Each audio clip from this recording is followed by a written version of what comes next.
जय हिंद साथियों। बहुत दिनों के बाद पुनः ऑनलाइन क्लास में हम हिंदी साहित्य पर आधारित प्रश्नों को लेकर के उपस्थित हैं। चल रहे थे रचनाकर उनकी पंक्तियाँ। यहाँ तक प्रश्न हो चुका था, पुनः यहीं से हम प्रारंभ करते हैं। उर में माखन चोर गड़े, अब कैसे हो निकसती, नहीं उधव तिरछे हुई जू अड़े। इस पंक्ति की ये पंक्तियाँ किस कवि की हैं? तो यहाँ देखेंगे ये सूरदास की रचना है। व्याख्या में हम देख लेते हैं।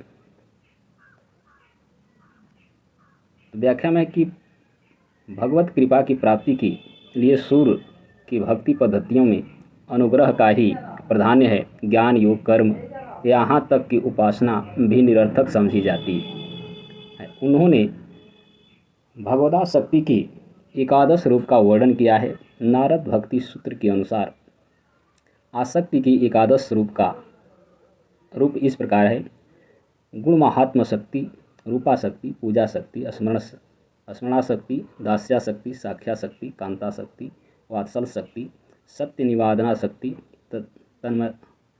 तन्मयाशक्ति और परम विरहा शक्ति। यद्यपि सूर्य ने इन सभी का वर्णन किया, किंतु उनका मन साख्य, वात्सल्य, रूप, कांत, तन्मयाशक्ति में अधिक रमा है। इसका उदाहरण निम्न है। पंक्ति वही है जो प्रश्न में पूछा गया है। पूर्व में माखन चोर गड़े, अब कैसे हूँ निकसत, ना ही उधव तिरछे हुए जीव अड़े। अगला प्रश्न है, कहूँ रे मधुकर मधुमतवारी, कहाँ करो निर्गुण लय कै, हों जिहूँ कान हमारे। ये पंक्ति किस कवि की है? तो ये है भ्रमरी गीत सुरसागर से लिया गया है। काव्य की रचना है। किस काव्य की, हमने गलत बोला, किस कवि की है? काव्य की रचना है। इस काव्य से लिया गया है। तो यह है भ्रमरी गीत सुरसागर, अर्थात सूरदास की रचना है। व्याख्या है, उपयुक्त पंक्ति सूरदास कृत सुरसागर की भ्रमरी गीत में से ली गई है, किंतु यह पंक्तियाँ अशुद्ध प्रतीत हो रही हैं। कई प्रतिष्ठित पुस्तकों में यह पंक्ति इस प्रकार है: रहूं रे मधुकर मधुमतवारे, कौन काज यहाँ निर्गुण सौ, चीर जियहूँ कान हमारे। अब अगले पृष्ठ पर हम चलते हैं। यहाँ पे रचना है, बीन गोपाल वैरीन भय कुंजे, यह किसका पद है? तो ये है सूरदास जी का है। उपयुक्त पंक्ति सूरदास की है। इस पंक्ति के माध्यम से सूरदास ने गोपियों की विरह वेदना का वर्णन किया है। अगला प्रश्न है, मेरे नैन विरह की वेल भई पंक्ति की रचयिता हैं। तो ये हैं सूरदास जी हैं। सूरदास जी की है यह पंक्ति, उन्होंने रोते रोते गाया है। अगला प्रश्न है, निम्नलिखित में से कौन सी पंक्ति पद्यावत की नहीं है? यहाँ है सी, मधुकर हंसी समझाए, सौ दय बुझत साँच नहीं हाँसी। ये पद्यावत कविता नहीं है, वही और भ्रमरी गीत से ली गई है, जिसके रचनाकार सूरदास जी हैं। शेष रचनाएं मलिक मोहम्मद जायसी पद्मावत से ली गई हैं।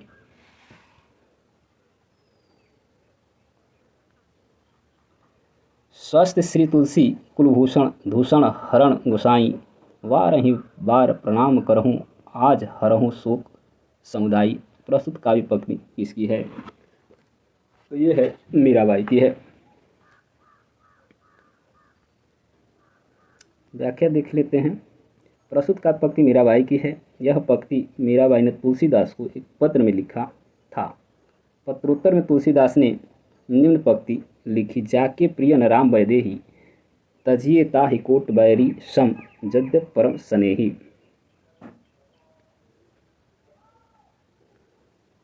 अगला प्रश्न है, जब मन लागे राम सो, तब अनत काहे को जाय, दादू पाणी लूण ज्यों ऐसे रहे समाय। उपयुक्त पंक्तियों का आशय है। इसमें भी आशय को दिया गया है कि मन जब राम में लीन है तो अन्यत्र नहीं भटकेगा।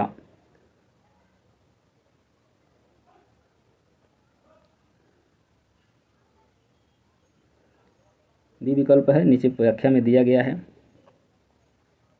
अगले प्रश्न पर हम चलते हैं।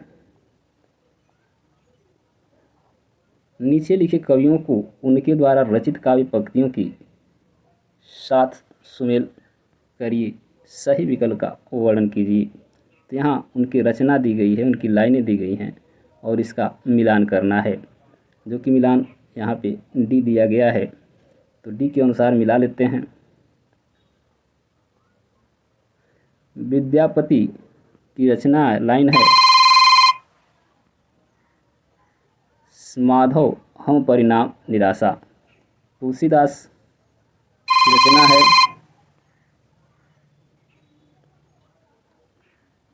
यहाँ पे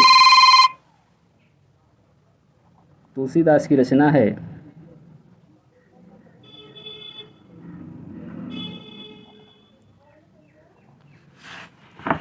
यहाँ पे देख लेते हैं, मिलान कर लेते हैं। यहाँ पे क का स से विद्यापति की रचना है और यहाँ पे ख का तुलसीदास की रचना है, केशो कहीं न जाए, का जाए कहाँ कहीं। और ये केशोदास की रचना है। ग का ब है, भूषण बिनु न विराजय कविता बनत मिल।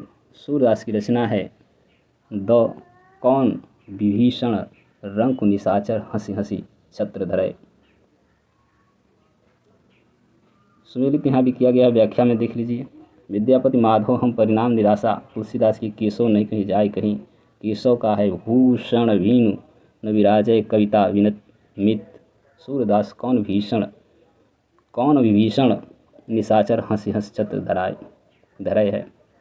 अगला प्रश्न है, मुझे तोड़ लेना वनमाली, उस पथ पर देना तुम फेंक, मातृभूमि पर शीश चढ़ाने जिस पथ पर जाते जामे वीर अनेक। उपयुक्त पंक्ति के रचनाकार हैं, तो ये है माखनलाल चतुर्वेदी।